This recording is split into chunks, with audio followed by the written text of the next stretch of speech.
Hey everybody, welcome back to a great episode of the podcast.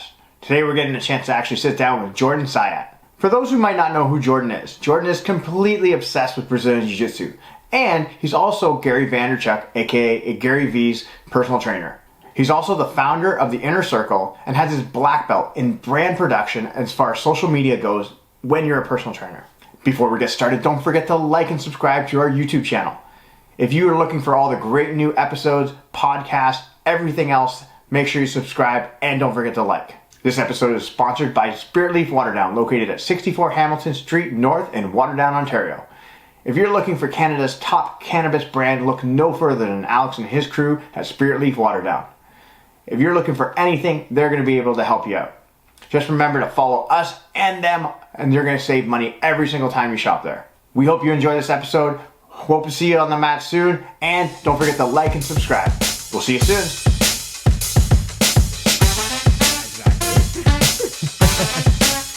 Oh no, we lost Jordan again.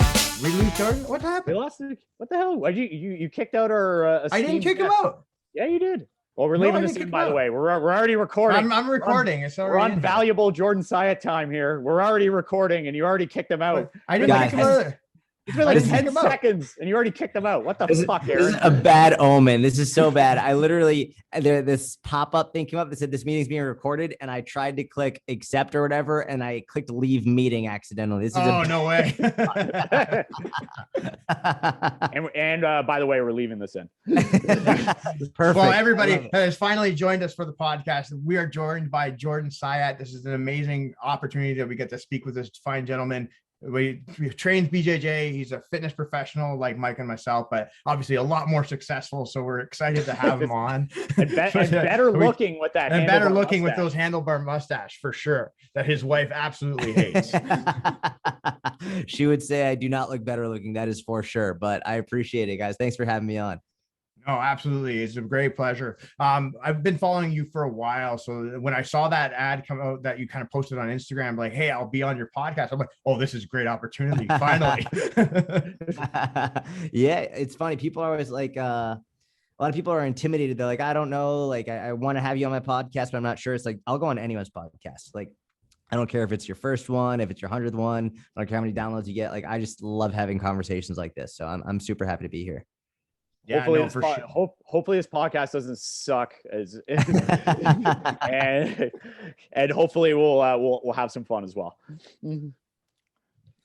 Yeah, no, for sure. But like a biggest thing is like, we know as far as like, well, I know like you train a lot of Brazilian Jiu-Jitsu and you talk about it a lot with your clients and obviously on your own streams. Like, how did you kind of like even did you get started with Brazilian Jiu-Jitsu kind of like later, or was it something you've seen before and kind of got back into it? How did it kind of come about?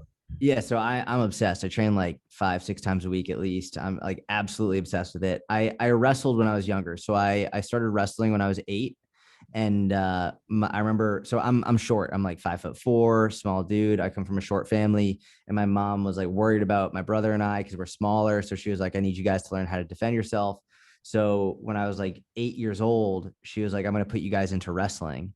And the only wrestling that I knew at that time was WWF style wrestling. So I was like, you want me to hit someone with a chair? And she's like, no, you idiot, like Olympic style wrestling. I still had no idea what she meant, but I fell in love with wrestling. It's like all I thought about when I was a kid is just like basically like wrestling, and girls were just, it's all I thought about. I made varsity as a freshman in high school. I had to cut from like 112 to 103 freshman year. And then every year I went up a weight class. So like 103, 112, 119, 125. I was an okay wrestler. I was never great by any means. I made states, but like I wasn't placing top 3 at states at all. So decent, like better than most, but not like great at all. And then after high school, I was like, I don't want to keep cutting weight. I don't want to keep like doing wrestling this much. So I transitioned to powerlifting. I fell in love with powerlifting, and that way, instead of cutting weight every week for several seasons, I just would cut weight like once a quarter for a powerlifting competition. And then, you know, I always wanted to try jujitsu. There was actually a kid on my high school wrestling team who did jujitsu, and he was super good in the way he could incorporate both of them into his wrestling. But I didn't really get into it until about it was just a little over 2 years ago now. It was very fortuitous how it happened. I was living in New York at the time, and like every MMA fan, I followed George St. Pierre, and he posted a picture with himself and some of his training partners. I was just clicking on the tags, and one of his training partners followed me.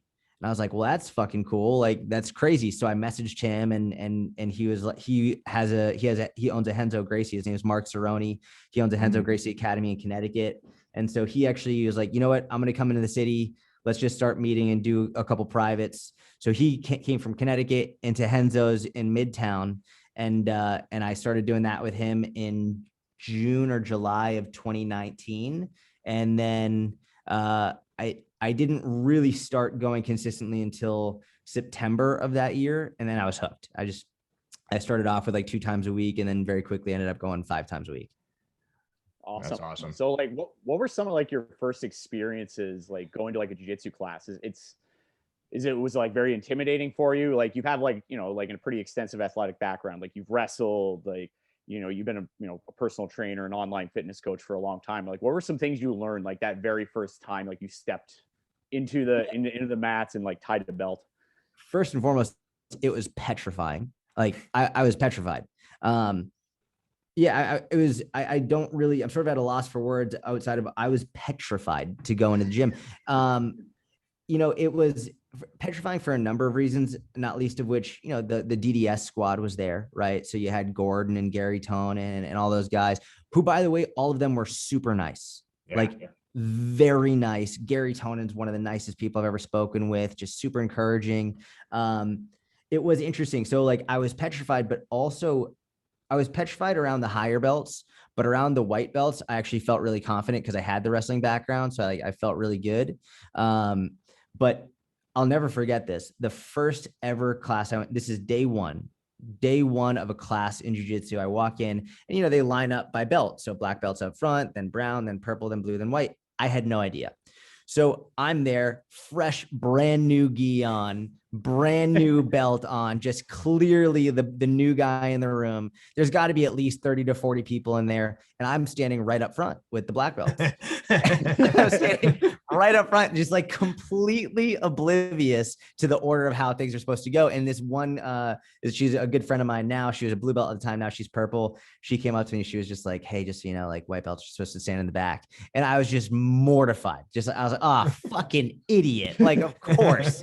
And then, so I go to the back, like red in the face. And that was it. But like, then what was really interesting was, even though I had the wrestling background, it definitely gave me an advantage when going against other new white belts. But once I started going to get up against any like white belt 3 stripe, white belt 4 stripe, I was in deep shit.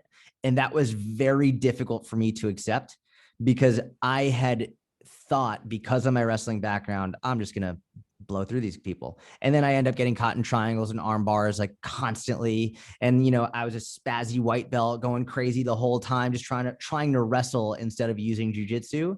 And it was very, very humbling. And then the last story I'll tell you, there was actually one time I was doing a class. It was within my first couple of weeks. I was rolling with a purple belt who's going very easy on me, very easy and nice, not like hurting me. But when he had top pressure on me, like I will remember this till the day I die. When he had top pressure on me and he was holding me inside control, there was a moment where I thought I was going to cry. And it wasn't because it wasn't because I was scared. It was just like, in my mind, walking around for those many years after high school wrestling, I was like, I feel confident to take care of myself. And all of a sudden I realized I can't do anything to this, like literally nothing. And he even said, he was on top, he's like, bro, you got to try and move. I was like, bro, I fucking can't. And like, I had the lump in my throat. I was like, I wanted to cry. Unfortunately I didn't, but I was like, holy shit. And I can see why so many people quit jujitsu early on, because you just have moments like that where you're like, how in any way am I ever going to get to a fraction of as good as one of these people? But yeah, now I'm just absolutely obsessed with it. Yeah, no, I feel bad, because like, I think me and Aaron, in our history here, like Aaron's a black belt himself. He just got his black belt last year. I'm I'm sandbagging hard at brown belts. I'm going to keep that thing forever. I was a purple belt for like 10 years, but like, I digress. But like, there's times that like, even like we are higher ranks where it's like, wow, like we think, hey, we're higher, we're higher up, brown belts, black belts. People look at us, they're like, hey, like, you guys must be pretty good. And then we train with people that are actually good. And we just realize how absolutely horrible we are still as well. So don't feel bad about it. I remember my coach Hoffa, when I lived in New York, he had a saying, I'm sure this is a saying in jiu-jitsu, but he would always be like, there's black belts and then there's black belts. Yeah. And it was like, oh man, that was an interesting way to look at it. And you can relate it to anything, right? Like there's basketball players and then there's basketball players. Like there's NBA players and then there's Michael Jordan, right? It's like, just because like you have that top tier belt or like you're seen as one of the best doesn't mean you're actually like one of the best. No, for sure. Cause I remember going to, I had the pleasure to go train in the blue basement like many years ago. I think when I was a purple belt, and I got to roll with Johnny Grippo, and it was just, I was a purple belt, he's a brown belt at the time because he just got promoted. And I'm like, okay, I think I could do pretty well or whatever. I had some form of feeling like I'm okay. And then he just beat the absolute piss out of me. I'm like, I had a great class. It was awesome. I got to meet Henzo and all that kind of stuff at the class, but it was just like, I'm really shit. It's like, I gotta go back home. I don't want to tell people this story. We all have those stories. I actually have one. I was training at Autos. I was doing actually like the Mundials. I was doing like the World Championship, and I went through some classes at Autos, and I had the pleasure of rolling with some people there. And I thought, I'm doing pretty good. Purple belt. I'm trying to win like a World Championship. And then I rolled with JT Torres. Oh man! And then I found out how much I'm really, really not good at jiu-jitsu at that time. Where there's one side of the mat and there's the other. And I think he picked me up and brought me to the other side of the mat and then put me down on several occasions. And then after, hey man, good job, man. You did awesome. Oh, thanks, man. Thanks, dude. Thanks. So like when you kind of see like how you've obviously transitioned from like obviously wrestling, powerlifting, BJJ, and obviously seeing all those different aspects, like has that kind of like changed the way whether you approach your clients or like how you kind of work with them on different, like adding different things into their programming, or like is it kind of like just stick with the goals and how you build it up? When I was a younger coach and up and coming in the industry, I was really sort of the way I am now at jiu-jitsu. I'm just like, there are so many options. There's so many things you can do. Like, this is crazy. It's sort of how I was with program design. I was like, there's so many things you can do. There's so many exercises. There's so many ways to undulate and to periodize and da-da-da-da-da. And as I got better and better and better, and as I would say, I became more of a black belt in program design, I was like, listen, it's just the basics, right? It's just like the basics work. And so my program design isn't outrageous or crazy or extreme. I would say my program design is sort of like Roger Gracie's jiu-jitsu. It's just really good fundamental basics. And when you get someone who wants to build muscle or someone wants to lose fat or someone wants to get more athletic, their programs will change slightly, but it's still fundamental basics that work the best. So from an actual programming perspective, I don't think much has changed at all, I would say in the last few years, just because I've found a system that works really, really well. And it's really built around making sure people focus and master the basics. And then from there, you get a little bit better and better. The thing that has changed is the mindset approach. And that has largely been influenced by wrestling. It has largely been influenced by powerlifting, and it has largely been influenced by jiu-jitsu, because it's not hard to find a program that works. You can go on Google, you could find a program that works. It's not like, as long as you're consistent with something, you're going to get better. Right. And most people, what they struggle with is their mind. They struggle with the mentality of it. They struggle with staying consistent. And that's what I found so interesting is like, why have I been able to stay consistent with something like my business? And I attribute a lot of that to the lessons I learned in wrestling and the lessons I'm learning in jiu-jitsu. Being able to stay consistent with your nutrition, being able to decide you're going to do something, know it's going to be difficult, know you're going to fail, know it's going to take a very long time to achieve any level of success, but you continue to stick with it. And I think that's sort of what changes with my coaching as a result of going through these things. Is that kind of the biggest thing? Like, kind of tying it all back into like jiu-jitsu, powerlifting, like it's really like it's mental and it's mindset where it's going to take a lot longer than you think it's going to take to be overwhelmingly successful when it comes to like gaining muscle, losing body fat, getting your blue belt, getting your purple belt. Is it all, are those kind of the things that you've taken overall in the big picture? It's like, it's going to take a long time, but also, have you ever read The Iron by Henry Rollins? No, I haven't. No. You got it. It's like, it's not a book. It's just like a paper, right? It's like, is it like this is little thing about 200 pounds is 200 pounds? Yeah. Okay. 200 pounds is always 200 pounds. Yes. Yeah. One of my favorite pieces of writing ever written. That piece of writing changed my life. Like, I think in college, I would have said it saved my life. It's when I got super into powerlifting. But one of the things I like about someone saying 200 pounds is always 200 pounds is because even if you dedicate a lot of time to training, you're super consistent, you go 200, 300, 400 pounds. Well, then what happens if you're like, well, I've already deadlifted that, so I'm good. I don't need to train anymore. Well, you spend not too long in the gym, you stop training, 200 pounds is still going to be 200 pounds. You might not be able to lift it anymore. And I think that sort of, it speaks to the importance of consistency forever. Like, just because you get something at one point in time, you've got to keep earning it. You don't just, you don't earn it once and then have it forever. You've got to you got to keep paying rent. And that's like the same exact thing here with nutrition, with strength training, with jiu-jitsu, all of it. You've got to keep paying rent. You got to keep showing up for class. You got to keep showing up for your nutrition always. And it doesn't mean you have to be perfect, but you got to keep showing up. Mm-hmm. Yeah, no, I know exactly what you mean by that. Cause I don't know how it affected you so much, but obviously like here in Ontario where we are, we shut down for like close to 18, like 8-9 months for a long time. We're like a lot of different clubs off and on. Off and on, all over the place. So like jiu-jitsu clubs were like shut down. We couldn't train legally, but we couldn't train. We couldn't train, but you know, for those listening audio, we were doing a heavy air quote on heavy air quotes. Legally trained.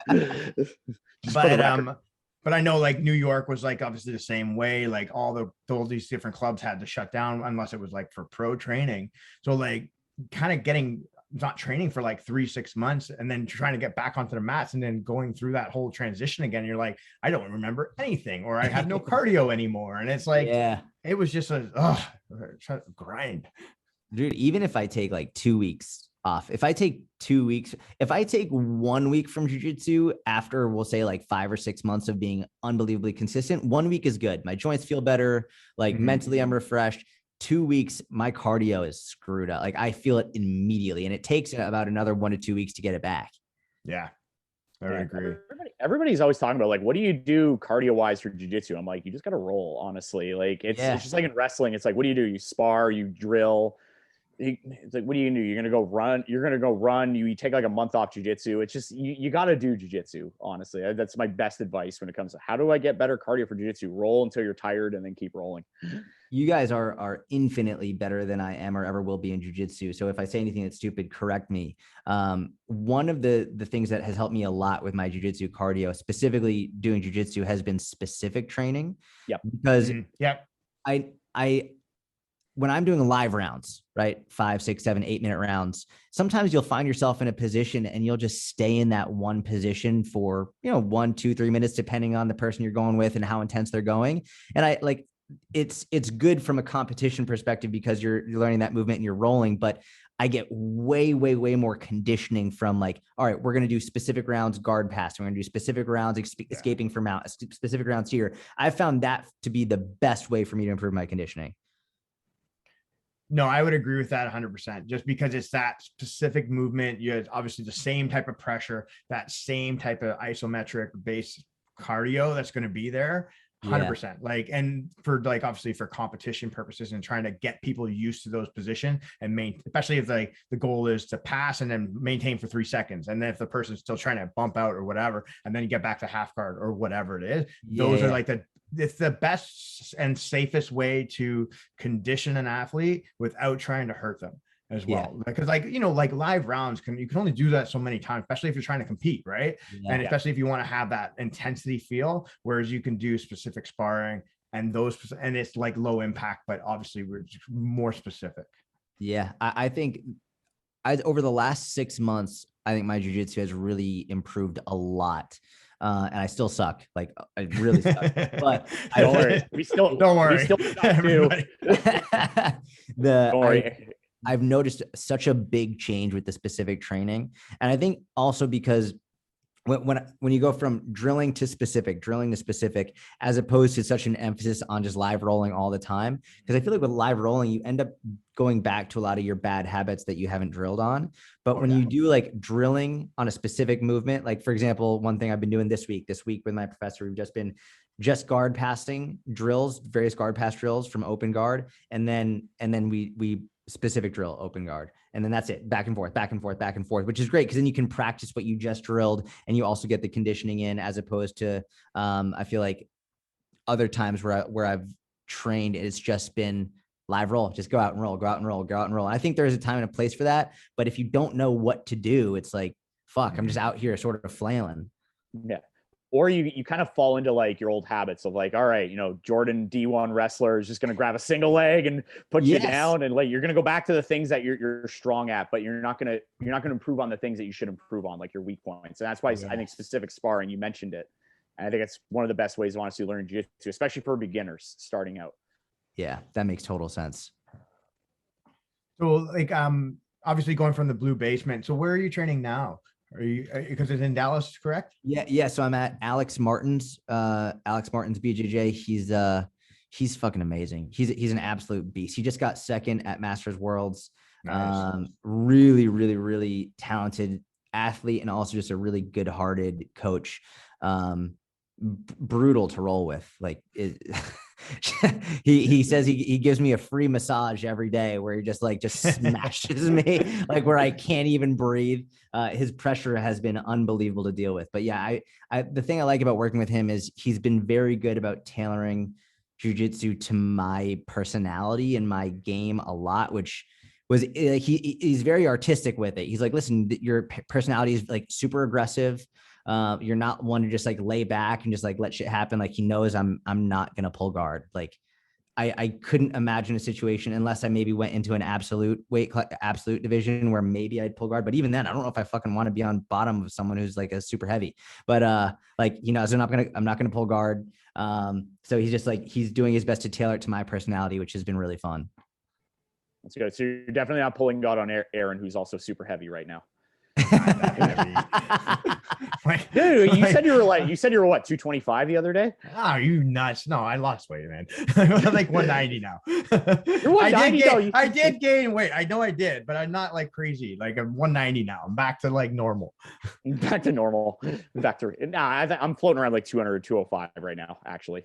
What would you guys actually, I'm interested in your opinion, because I know I said I probably wouldn't want to pull guard on someone who's much heavier than me, but then I watch someone like Mikey Musumeci who pulls guard on everybody, and then he tires these huge guys out and then takes their back or something. Like, what do you think? Like for a smaller guy competing, let's say I go in an absolute division, like, do you think pulling guard is the right move, or like using my wrestling, trying to take him down? And then like, what would you do? I'd be like, okay, I would look at it two ways. Like if your game is more specific for a top pressure type game, then why pull guard and put yourself in a spot where you're not going to be the most, that's not your position. That's not where you train. Right. Yep. So then this is what I did not do at one tournament. Mike and I were actually just talking about it at one point. I was in an absolute division with this guy who was like 300 pounds, 6'4", like he's massive. There's a picture of me and him beside each other, and I'm like a midget. Basically, it's insane. And so I was a dumbass and decided, I'm gonna try and single leg this guy, and I literally felt like I ran into a wall. And then I was like, okay, that was a bad idea. And then I pulled guard on him, and I was like, this is a really stupid idea, which was also not a good idea. So that was a bad game plan at that point. But anyways, but again, like if your game's top game, okay, it's like try to tire him out standing up, and just like whether you wait for him to make the mistake for you as an ankle pick or something available there. But a guy like Mikey, his game is guard, right? Yeah. So he knows how to get entangle guys and get, especially if it's a gi tournament, he's going to get guys and be able to take his back and all that kind of stuff. That's his game. So I always say, first thing is you have to stick with what your strengths are. And if your strength is a top game, then don't bother trying to pull guard on a big guy. Try to not necessarily out wrestle him, but out tire him up, down, snap downs, in and out, whatever you can, and then run the clock. And then maybe you score 2 points. Right? Maybe that's what Aaron should have did that match.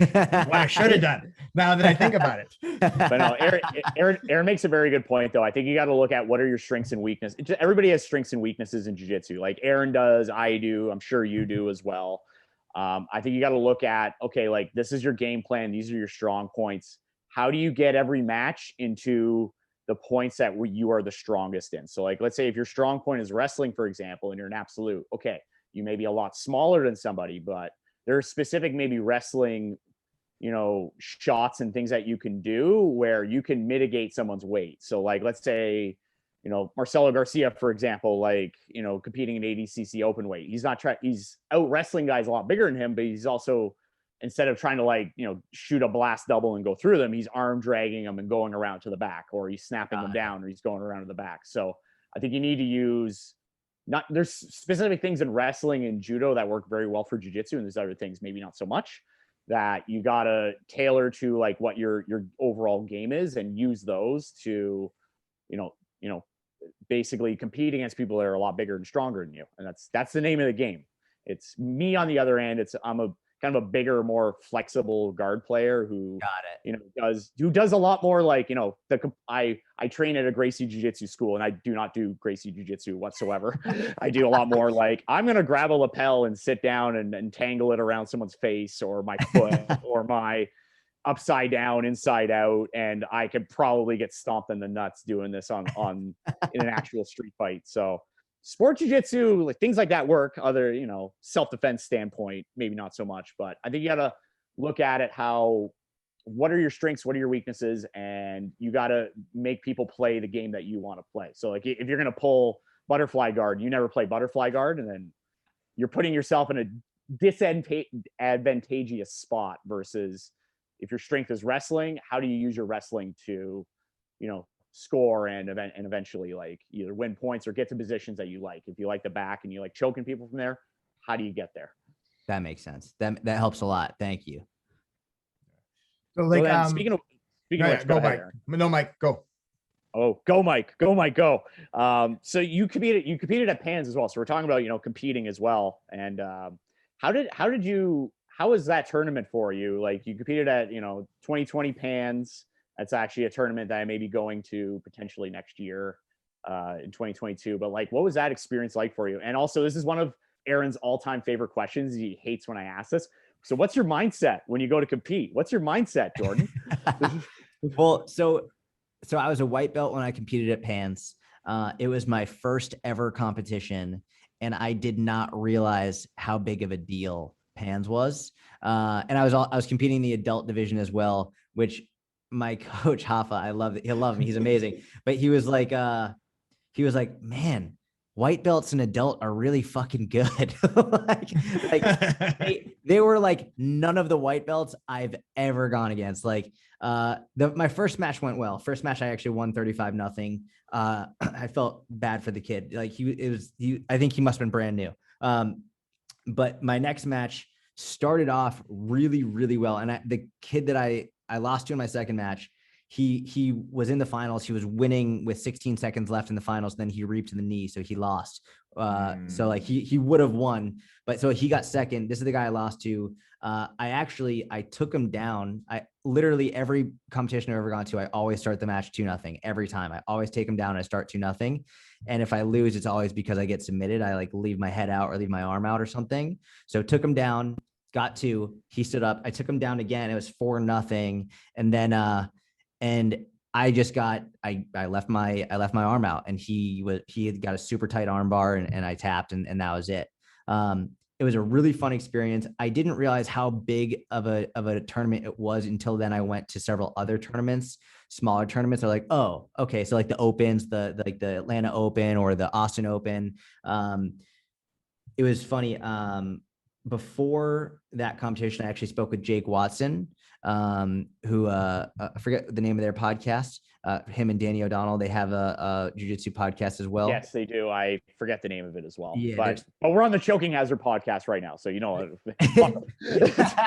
I'm just kidding. I actually love Jake Watson, but they're super nice. And Jake gave me some great advice going into that competition. Basically, just being his advice was, and what I tried my mentality to be like was focus on doing. His advice was, instead of focusing on an outcome, like you want to win gold, you want to win like whatever you want to happen, focus on making sure you do what you plan to do. So like if you know you're going to take them down, make sure at the very least you take them down. Make sure you at the very least like stick to your game plan and do that to the best of your ability, as opposed to having this outcome focused goal. I would say make it more of like an expectation focused goal on what you expect to do, which that helped me a lot. It helped calm my nerves. I've competed several more times since then, and every time I compete, I get more calm and more relaxed. I was so gassed the first time I competed, just because like adrenaline was so high, and I was like, ah! Like I just like wanted to I wanted to submit immediately, I think is really where my head was. I was like, I want to get them down and submit them as quickly as possible. And I realized in a competition setting, that's probably a bad idea, because they're another competitor. They're also skilled. And the more I do jujitsu, the more I realize like it's hard to get submissions. Like it's really difficult. And for the first minute, everyone's fresh. Like they're both like the person you're going against, they're fresh, they're strong. Like it's gonna be very difficult to get them to submission. But if you can tire them out over the course of 3, 4, 5 minutes, you're much more likely to actually catch them in something. So that's where I think my mindset has shifted to being okay going longer rounds rather than trying to submit immediately. I think the best advice for white belts competing is just calm the fuck down a little. Just a little, just bring it down a tad. I think I said before, and it was actually a great analogy that like one of our students, me and Aaron's students that would trains with us. I'm like, white belts are kind of like toddlers. Like you love them, but like you gotta guide them in the right direction. Like you gotta make sure they're not sticking a fork in like the light switch or anything like that. They can't. Like you got to make sure that like they're on the right path. Like they're just learning how to walk. You know why I found being a white belt so difficult was because you're thrown into this scenario in which like you're legitimately fighting, right? You're legitimately fighting, and you have no idea where you are safe and where you are not. So the reason I was a spazzy white belt was because I was like, I don't know if this position is a position in which you can kill me or not. So I'm just going to go really hard the entire time. I think that's all of us. So I don't think that's one thing that you're just guilty of. I think that was all of us. Like I think Aaron was a spazzy white belt. I was counting like, oh my God, I tapped this guy 4 times. Like it's like at the end of the day, like who gives a shit? Like yeah. Training. Have you kind of noticed that like Texas is now becoming the new mecca for all these new gyms heading down there? So like San Diego was one, because obviously you had like the Mendez brothers, you had the Atos, you had Heenan and all those guys, and now everybody's starting to migrate down to Texas. Yeah, I think it's mainly just due to the last 2 years, the pandemic, and they're coming from places that are making it infinitely more difficult to own and run a business. And it's like, why would you pay those super high taxes if like they don't even really want you there, if they're going to make it that hard for you? So yeah, it's been interesting to see like the, new wave and Mexican ground karate, which like, I thought was literally the best name ever. Like I want to get one of those t-shirts. Oh yeah, no, for sure. So yeah, it's been very cool. We'll be getting one of those as well. We got Canadian ground karate coming soon. Oh, that's awesome. That's amazing. Canadian maple syrup ground karate coming soon. So go ahead. Go Mike. Last thing, like kind of just talking about go Mike. So just talking about like, jiu-jitsu, one more thing with that. And it's just like the next couple of years, like just overall, like what are kind of like your long-term goals with jiu-jitsu? Is it just like a hobby you're doing for fun? Do you see yourself teaching one day? Like where do you see this going for you? It's a good question. And in terms of, people always ask me this in my business ever since I started my business, like, where do you see yourself in 5 years? Where do you see yourself in 10 years? And I've always been like, I have no idea. I just want to help people and have fun. And that's sort of where I am with jiu-jitsu right now. Like I just love it. I'm absolutely obsessed with it. I go from jujitsu in the morning, I come back and I watch jujitsu tutorials or Danaher videos or whatever on my and it's all day, every day. Sometimes I'll go twice a day. The one thing that is in my mind that as I've gotten older and matured, I've realized that I don't think, and I might go back on this in several years, but I don't think I want to make money off of jujitsu in the future. Like, I don't think I want it to become a business, just because anytime you make something a business, you can lose the joy of it. You can lose the joy of what brought you there in the first place. And I've experienced that with myself and with strength training and all of that. You coach people for 8, 10, 12 hours a day in personal training. And then like, you don't want to work out anymore. You're like, I'm fucking tired of this. I don't want to do my own workout. So I don't think I'd ever want it to get to that point with jujitsu. My first and foremost priority with it is just to make sure I keep getting better and keep having fun with it and enjoying it and improving and making myself a better person as a result of it. And if I'm lucky enough to have kids, introduce them to it as well. But that's just where my head is at right now. Like, I know, like, I do have some people at the gyms I've worked at who are higher level competitors who they ask me to help them with their strength training and their nutrition. And I do it for free. I'm like, yeah, it's like, I just really enjoy it. I don't charge them. I love doing this. So potentially that might be something I do in the future. But as of right now, I just have so much room to grow and so much to get better. That's all I want to do. I just want to get better at jujitsu. Yeah, I think you mentioned a really good thing, because like you talk about it being as a passion thing for you right now, right? Like, you're just enjoying that process of learning and you're doing anything. And then, like you said, once you turn it into a business, it becomes something else. And I think that's like a lot of trainers, especially, they get into that burnout phase where they start with that big passion for training and they love helping people. And then it becomes like, obviously it's a business. They're trying to make money doing what they're doing, and they work 12 hours a day or 13, and they're like burnt out, and then they turn to hate it. Because like, yeah. Mike and I have worked at like big box gyms before, and we've seen tons of trainers like come and go because this is something they love, and then next thing they know, they don't like that grind, as far as like, I hate working with people now, and they do stuff, other stuff, right? People are the worst. That is true. I've seen it before, like different staff members leaving. And I mean, like, so like a guy like yourself, like, you've had a great opportunity, like working with a guy like your client, Gary Vee, and all these other high profile individuals. Like, have you had to like change the way you kind of approach everybody, or like, do you kind of still keep it as a passion project to still work with people and keeping that level with everyone? Yeah. So, I mean, I think one of the reasons coaches burn out, there are many reasons. I mean, number one being, if you're coaching 8, 10, 12 hours a day, that's brutal. Nobody can make that last forever. And I even have told many coaches, and I decided, I'm probably not going to open a gym, but I remember when there was a time in my life and I was like, oh, maybe I will. I decided beforehand, I was like, if I open a gym, my coaches will not be allowed to train for more than 2 hours in a row, because training for more than 2 hours, like at 2 hours, like you're done. Like you've put in a lot of mental and emotional energy with those clients. And if you do that for 4, 5, 6 hours straight, you're wrecked. It's not a good day. And there's always those 1 or 2 clients who feel like they take the energy of 10 clients. And you add that into a normal day and it can be brutal. So that's one reason why some people will burn out. But I think the other reason why a lot of coaches burn out is because they feel like they can't be themselves. They've got to put on a face. Right? They've got to put on a face. They've got to like talk in a certain way. They've got to coddle their clients. And I think that's one of the reasons why I started to burn out earlier in my career, because I was like, oh, I got to be professional and I have to put on this face of like, I'm a business owner. And now I think one of the reasons I got the job working with Gary is just because I was like, I don't give a fuck. Like, I didn't treat him as anyone different. I didn't treat him as like a world famous entrepreneur. I just treated him as like another individual, and I was myself. And I was like, all right, get off your fucking phone. Let's get the workout in. Let's do this. And I think the more that's just me. I'm not saying everyone has to say that to their clients and act like that, but that's just how I am. That's how I talk. I'm from Boston. Like, we're more just like no bullshit, just like say like no beating around the bush. Like, that's how my family is. Hey, Gary, get the fuck off your phone, mate. That was terrible. That was the worst Boston accent ever. fucking Canadians. It's like, you motherfucker, get off your fucking phone and get on the phone. We're gonna do planks, all right? It's like, that's how to do it, motherfucker. But yeah. Okay, that was much better. Thank you.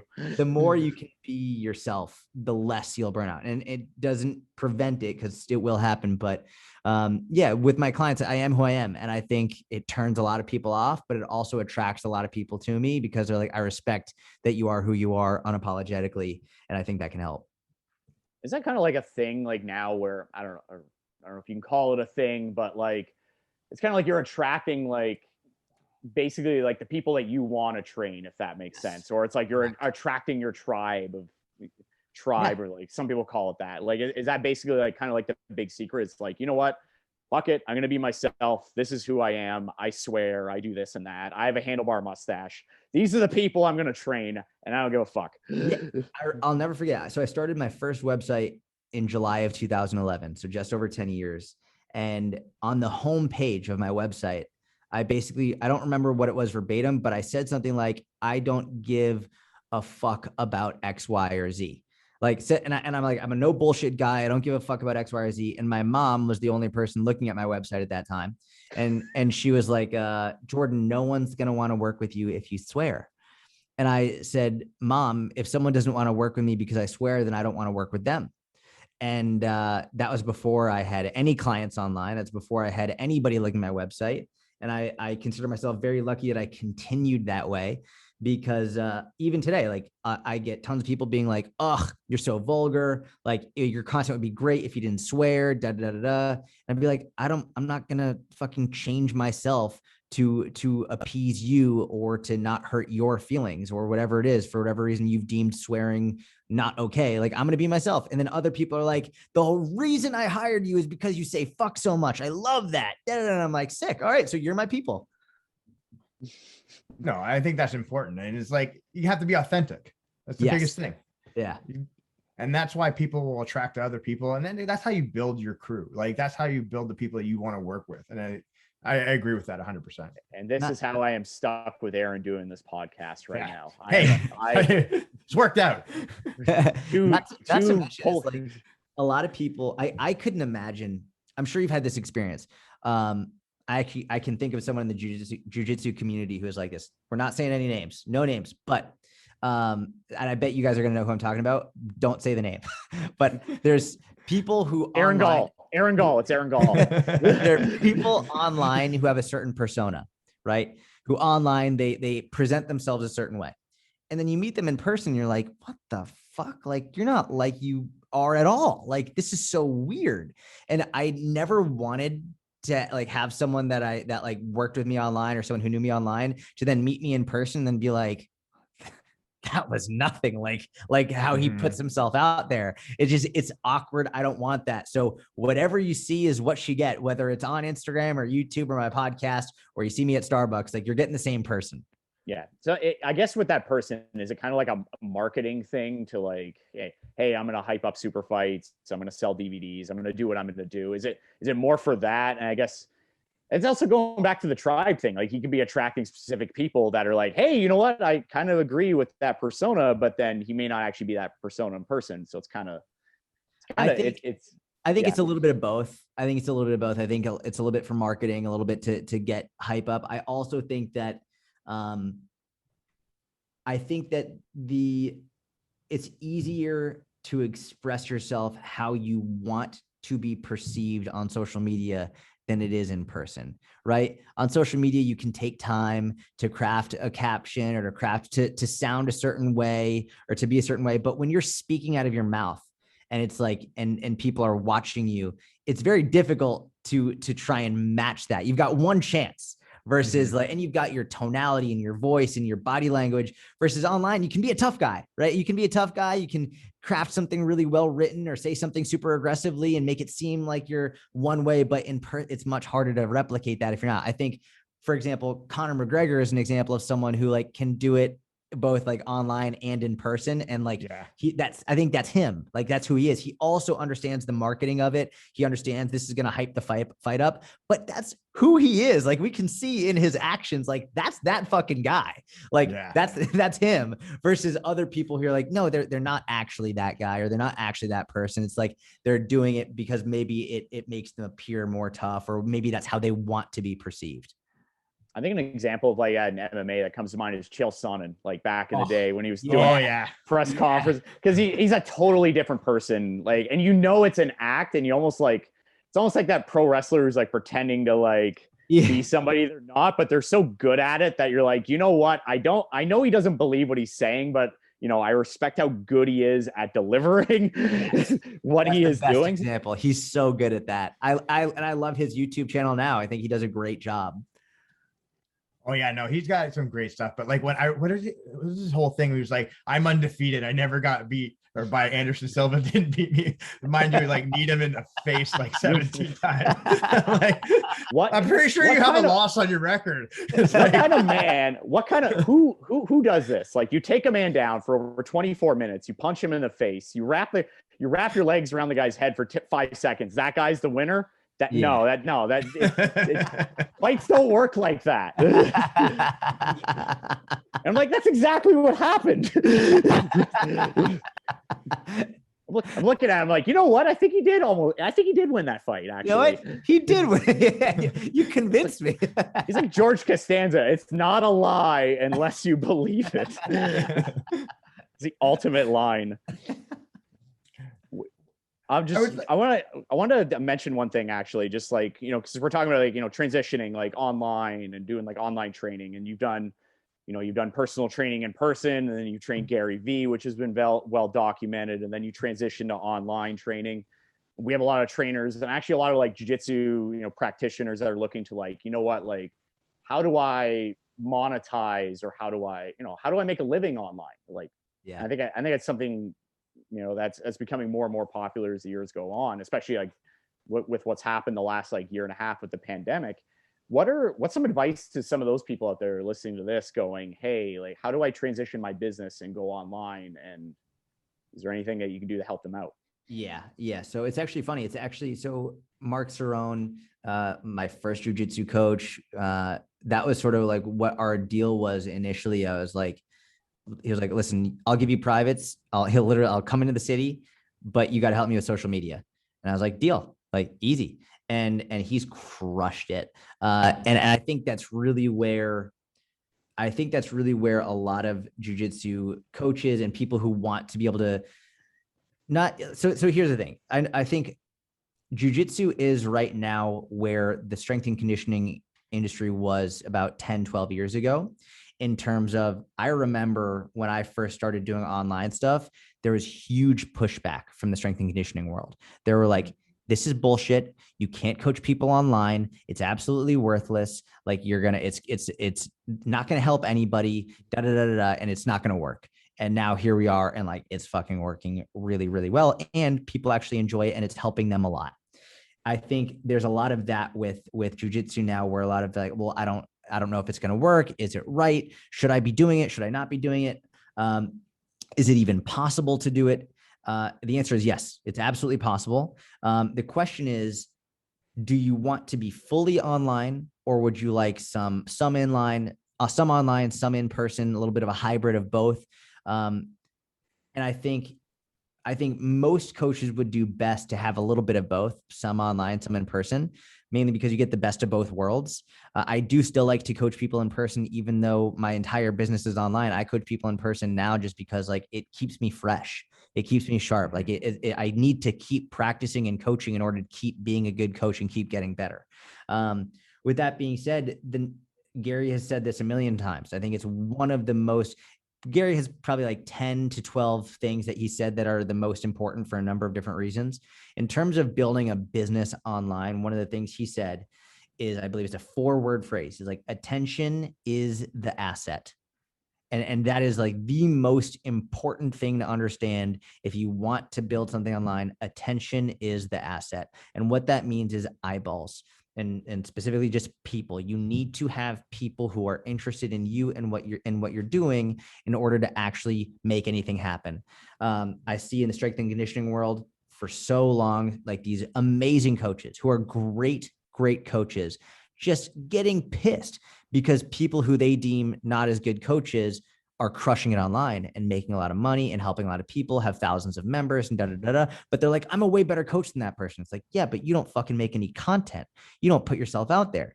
You could have the best knowledge in the world. You could be the best coach, but no one's going to buy your shit because they don't know who you are.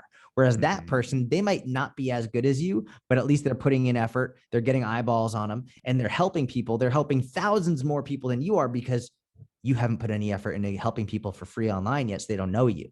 So I think the number one thing is to make sure that you're getting your information out there. And the easiest way to do that, and I'm starting to do this with my jiu-jitsu professor now, is to put instructional videos out there. I put whether it's Instagram, whether it's TikTok, whether it's YouTube. This podcast is great, but podcasting is very hard to grow without another medium to push people towards it. Right. So there are three major types of long form content, which are podcast, website articles, and YouTube. Those are, in my opinion, the three best forms of content for a sustainable business long term. Podcast, website articles, and YouTube.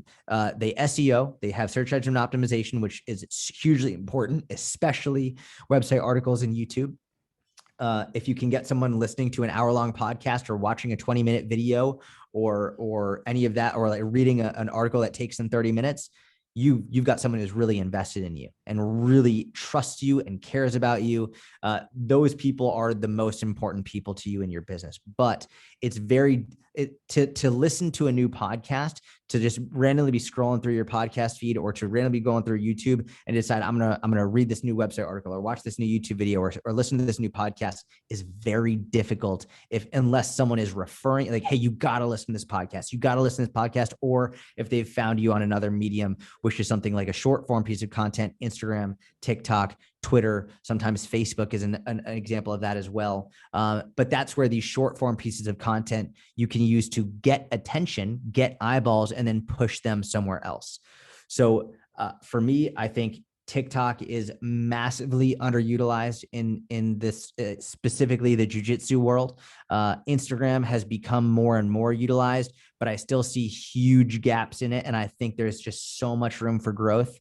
I know, like, I think the benefit that I have here is I consider myself a black belt in social media. I consider myself a black belt in strength and conditioning.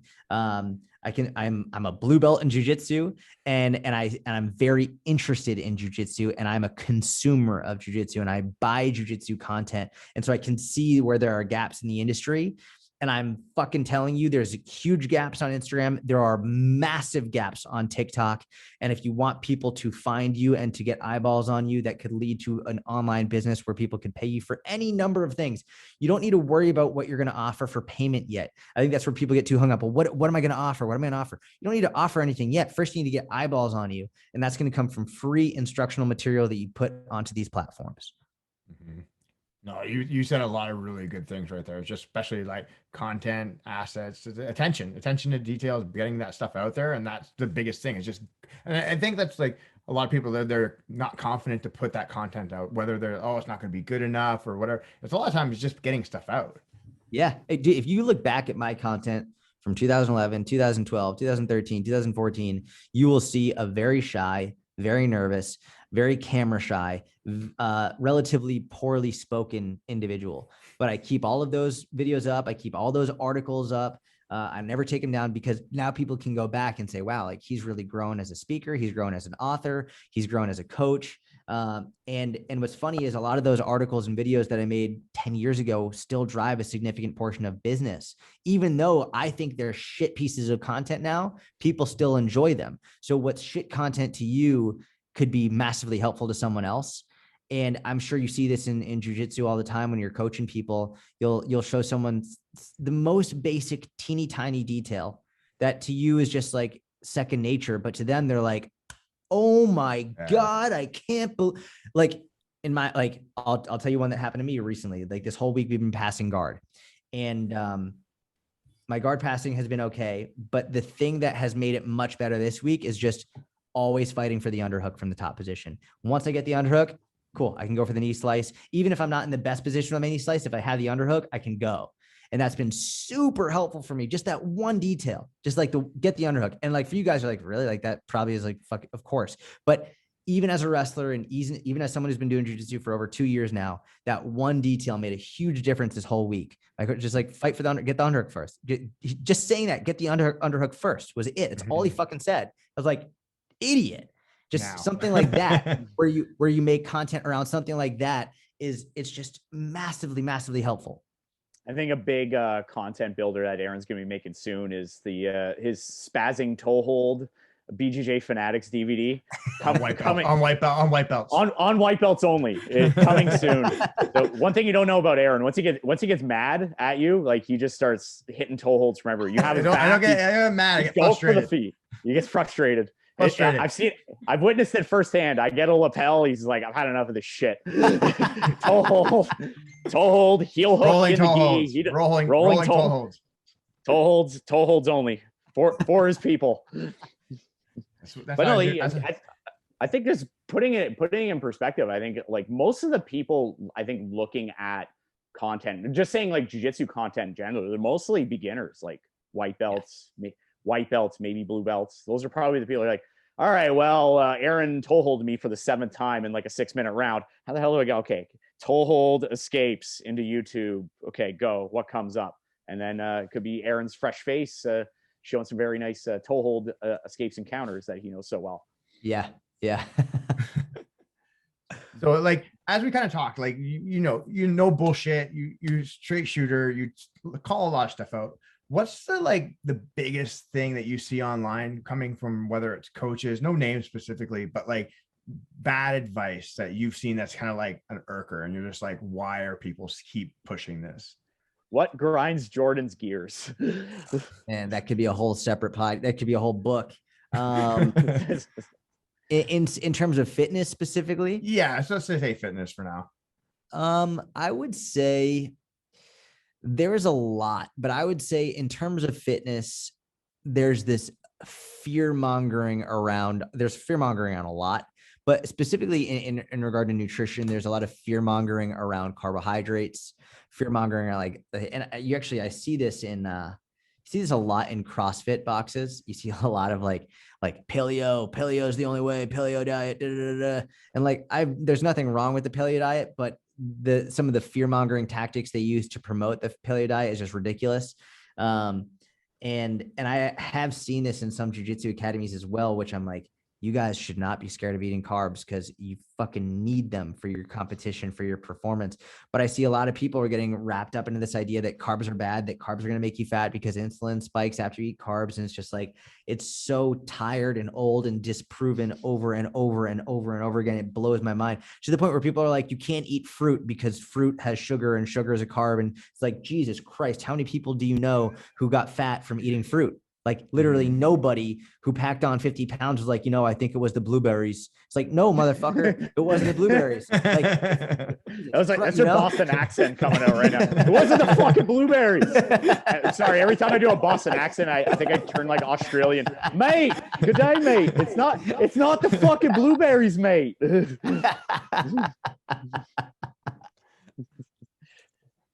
No, the one thing I think the one thing that kind of irks me is sometimes is like, I think it's more like with coaches and maybe personal trainers where it's just like they have this one approach and it's just like, I'm going to pick on CrossFit, but like, that's a whole other topic, but like, all right, okay, you're going to do CrossFit, but I'm 80 and I have arthritic knee. You're going to do fucking CrossFit. Yeah. I'm 20 and I want to gain like 20 pounds of muscle, CrossFit. You're a 40-year-old housewife, CrossFit. Like, you're Aaron, CrossFit.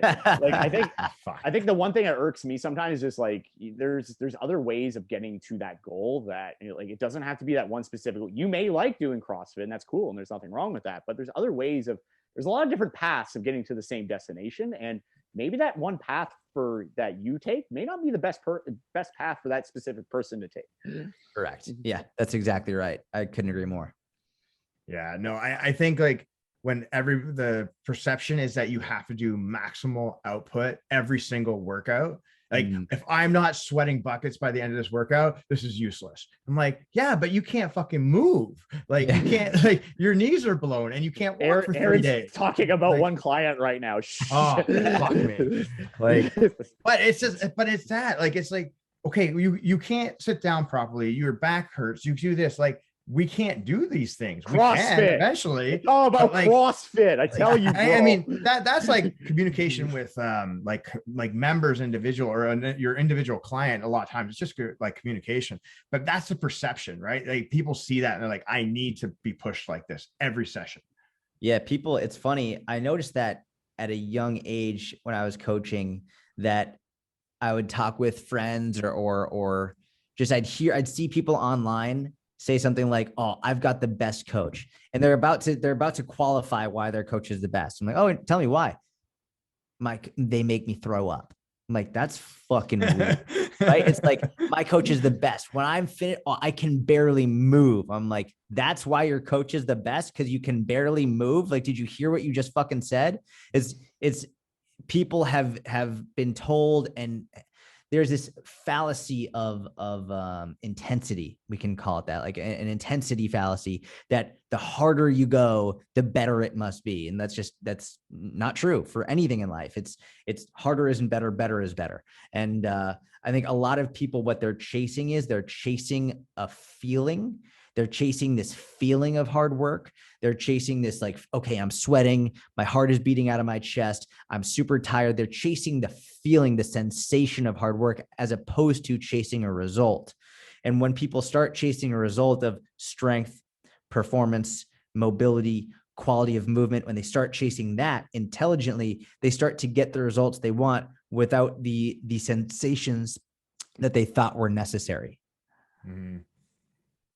Yeah, no, that 100%, like, goal oriented, the results of like what they actually want, not this or that feeling. I know 100%.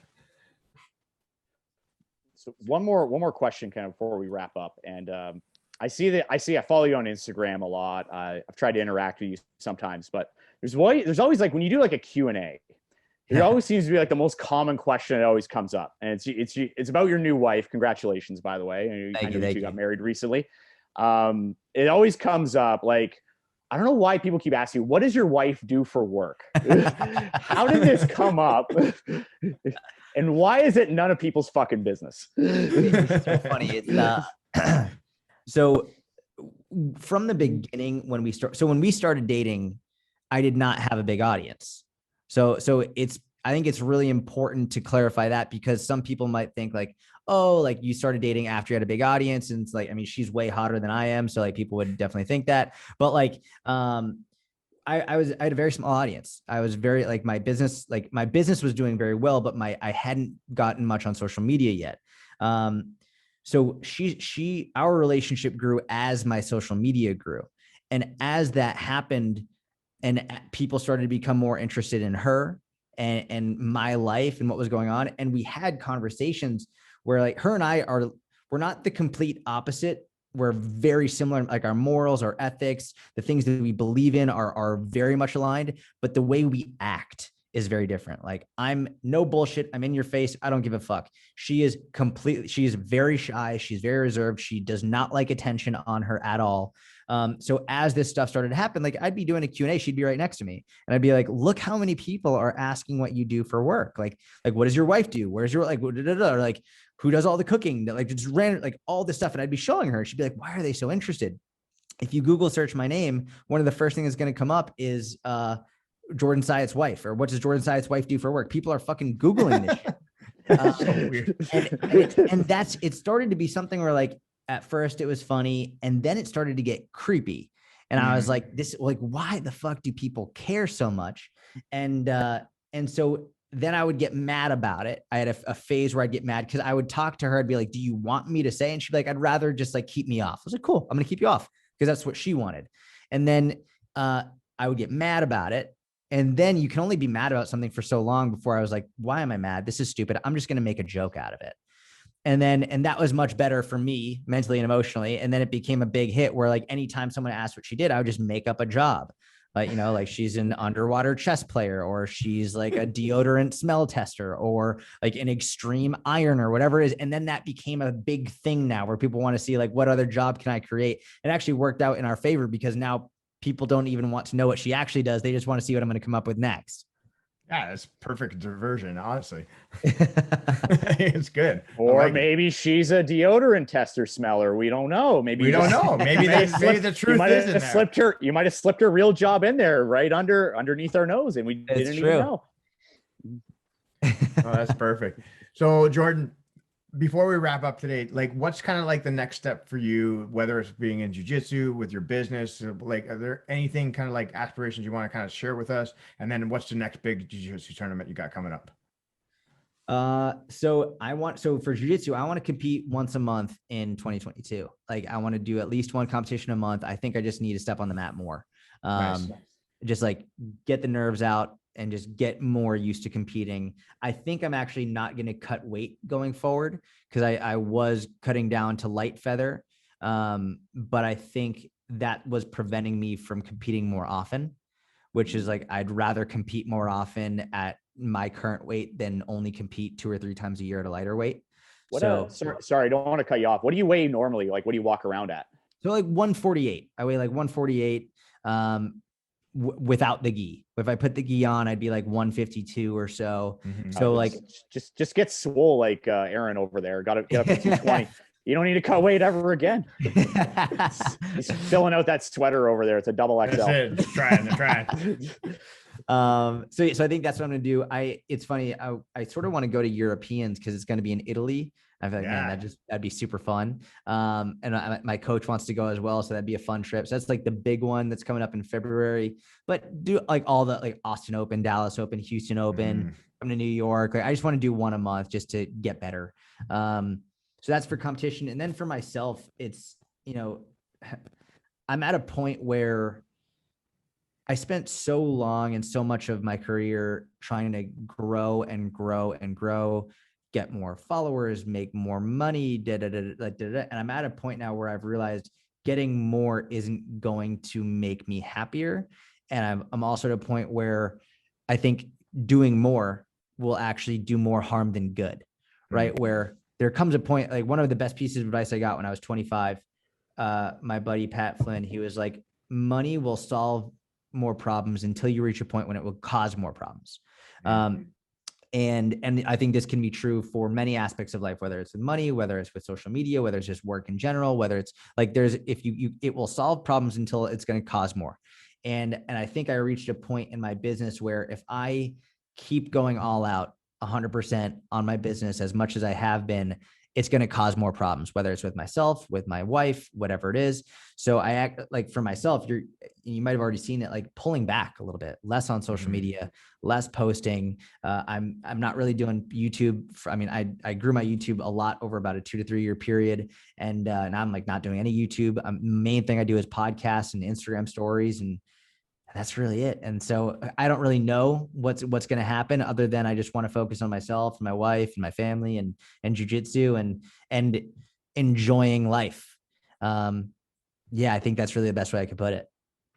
No, I think those are some really great goals, especially like when you've kind of gone through a whole bunch of different things and you've kind of looked at it in a wide angle lens and you've gone, you know what, I'm happy where I want to be and this is where I want to go. And I don't need any more. I can stick within that. And then you got good goals with, like, trust me, those jiu-jitsu competitions are going to keep you busy. So I think you said something about like not needing more. And that's something I've been playing with in my head is I really feel like there's always something more you'll need or something more you'll want, right? Like it never ends. It just never stops, right? It's just like you get something else cool. Now you want something else, get something else, you want something else. And I feel it's I think I got caught up in that. And not from a materialistic, like my clothes are hand-me-downs. Like I don't spend much money. I spend the most money on jiu-jitsu is really what I do. But there comes a point where it's like, why do I want to get more followers? I have plenty. Why am I killing myself to post more on Instagram? Like when I could go and have dinner with my wife, or you know what I mean? It's like, or I could go out and hang out with my friends, or I can do something just that's going to be enjoyable for the people that I interact with. Like going from 800,000 to 900,000 followers. How in any way is that going to make my life any better? Going from 800,000 to 1 million, like just so I can say, yeah, I've got 1 million followers. Like who gives a fuck? It means nothing. And I think I really got caught up in that several years ago. And recently, I'd say in the last 6 months to a year, I've really been trying to, hey, like, let's focus on what's important in life. No, I think you ended it off perfectly. And that is just focus on what's important and just build off that. Yeah. Yeah. So Oh, that's sure. it. Thank you guys. This has been great. No, this has been a great podcast. Thank you so much for joining us. We really do appreciate it. We do hopefully want to come down to Dallas and definitely try to train with you one day. So it'd be awesome to kind of actually meet in person. I would love that. If Yeah. you guys are ever in Dallas, you have a place to stay. So please, like, you're more than welcome. I would love to train with you. I'd love to learn from you. And if I can ever help with anything, please let me know. Absolutely. Show me the single leg. Show me the ways of the single leg. and then I'll show you jiu-jitsu that is disgracing generation. It'll put jiu-jitsu back generations. What the hell are you doing with that lapel mic? I don't know. Jordan, it's been a pleasure, my friend. Thank you so much. Guys. Have a wonderful day. Thank you, Jordan. Thanks, guys.